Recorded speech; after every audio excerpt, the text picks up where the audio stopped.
Audio Jungle.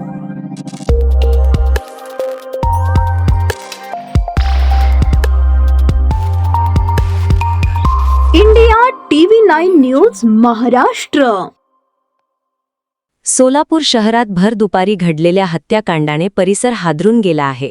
वर्चस्वाच्या वादातून तरुणाची रस्त्यावरच निर्दयीपणे हत्या करण्यात आल्याची धक्कादायक घटना समोर आली आहे. सुरेश श्रीराम असे मृत तरुणाचे नाव असून या घटनेमुळे शहरात भीतीचे वातावरण निर्माण झाले आहे. मिळालेल्या माहितीनुसार सुरेश श्रीराम हा दुचाकीवरून जात असताना 5 ते 6 जणांच्या टोळक्याने त्याचा पाठलाग करून त्याची गाडी अडवली.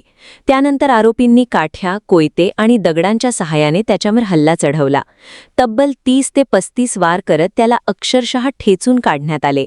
हा हल्ला इतका क्रूर होता की सुरेशचा चेहरा ओळखूही येत नव्हता. त्याचे डोके चेंदामेंदा झाले होते आणि घटनास्थळी रक्ताचा सडा पडला होता. विशेष म्हणजे त्याच्या मृत्यूनंतरही आरोपी थांबले नाहीत. त्यांनी मृतदेहावरही दगडांनी वार करत आपला संताप व्यक्त केला. हा संपूर्ण प्रकार जेल रोड परिसरातील 70 फूट रस्त्यावर घडला असून काही अंतरावरून जाणाऱ्या नागरिकांनी हा थरकाप उडवणारा प्रसंग पाहिला. त्यामुळे परिसरात भीती आणि संतापाची भावना पसरली आहे.